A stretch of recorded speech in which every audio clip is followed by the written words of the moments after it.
वक्त हो रहा है टॉप कैश कॉल का, और टॉप कैश कॉल लेंगे हम गाबा सर से, मानस जायसवाल, अमित सेठ जी से। गाबा सर बताइए, टॉप कैश कॉल के लिए कौन सा स्टॉक चुना है आपने? थोड़ा डिफिकल्ट रहेगा। मुझे लगता है कि बिरला मनी सही रहेगा। स्ट्रेट करें बिरला मनी 190 के आसपास, 189 के आसपास स्टॉक लगाना पड़ेगा। 189 रुपए का स्टॉक है, 220 पॉसिबल है बिरला मनी। ओके, प्रकाश सर की कॉल क्या चलते हैं मानस जी के पास। मानस जी, आप क्या पिक कर रहे हैं? देखिए, नेस्को नेस्को लिमिटेड पे खरीदारी करने की राय रहेगी। यहाँ पर एक ब्लैक पैटर्न का ब्रेकआउट देखने को मिला है, काफी बढ़िया वॉल्यूम देखने को मिले हैं। तो आई थिंक नेस्को में करंट लेवल्स पे खरीदारी करनी चाहिए। 1480 1480 के स्टॉप लॉस से खरीदारी करेंगे और 1600 रुपए के टारगेट सेट करेंगे। 1600 का टारगेट देख रहे हैं। नेस्को में 7.5% ये स्टॉक आज के सत्र में अब शानदार रैली के साथ कर रहे हैं कारोबार। अमित जी, आपका कॉल क्या होगा? जी श्रेया जी, मैं इंड्योरेंस टेक्नोलॉजीज के साथ जाऊंगा। यहाँ पे एक हम अच्छा खासा स्ट्रेंथ काफी दिनों से देख रहे हैं। आज के सत्र में भी स्टॉक ने ऑलमोस्ट 10 एमआ से एक अच्छा खासा स्ट्रॉन्ग रिवर्सल दिखाया है। ओवरऑल यहाँ पे हायर हाई हायर लोस के पैटर्न है और stock is on the verge of 52 week high breakout. तो इसे बाय करें। 2950 का स्टॉप लॉस रहेगा और 3250 तक के टारगेट्स रहेंगे इंड्योरेंस टेक्नोलॉजीज।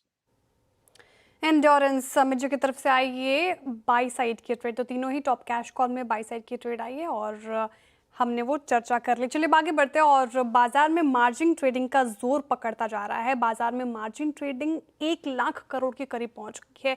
किन शेयरों में सबसे ज्यादा रुझान बताने के लिए हमारे साथ हैं CNBC TV18 के हॉर्मास फताकिया जी। हॉर्मास जी, वेरी गुड आफ्टरनून, बताइए क्या है खबर? Very good afternoon Shreya. और पहले तो ये बात साफ कर दूं कि ये रिसर्च जो है हमारे CNBC TV18 के सहयोगी रुचित और यूसुफ दोनों ने मिलकर की है।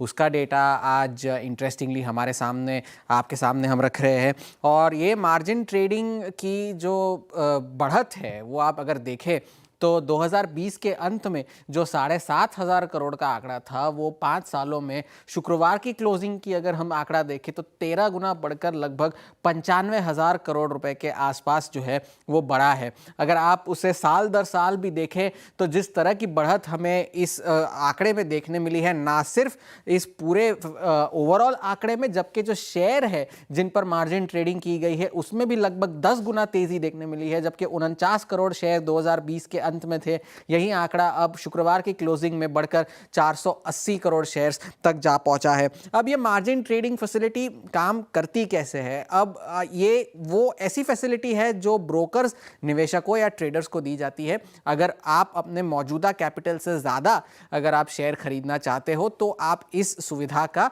उपयोग कर सकते हैं।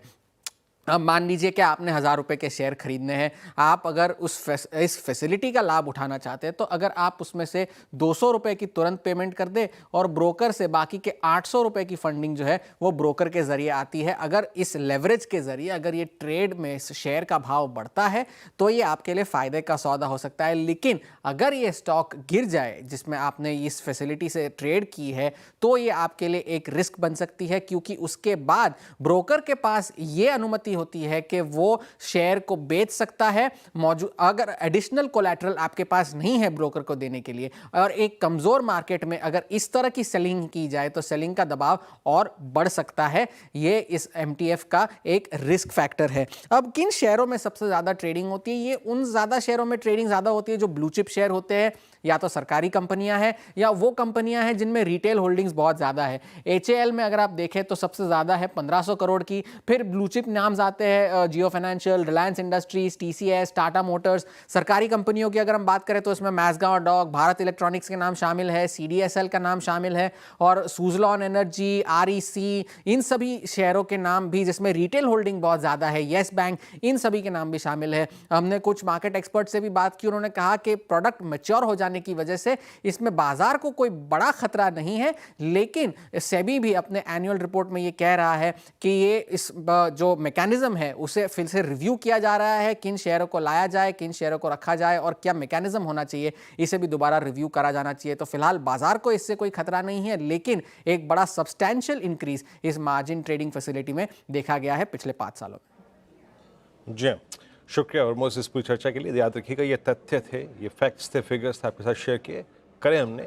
ये प्रचलन बढ़ रहा है पर हम किसी तरीके से आपको ये अगर आप देखें कहने की कोशिश नहीं कर रहे कि आपको भी मार्जिन ट्रेडिंग फंसना चाहिए। उसके लिए अगर आप देखें आपका एक जो आपका एक बेस होता है वो बहुत स्ट्रांग होना चाहिए, ठीक है ना। मार्जिन पे फंडिंग हो जाती है, आप शेयर भी ले सकते हैं, लेकिन याद रखिए जब मार्केट कोलैप्स होता है तो यही बहुत दुखदाई भी होता है, तो उस चीज़ को अपने जहन में रखिएगा।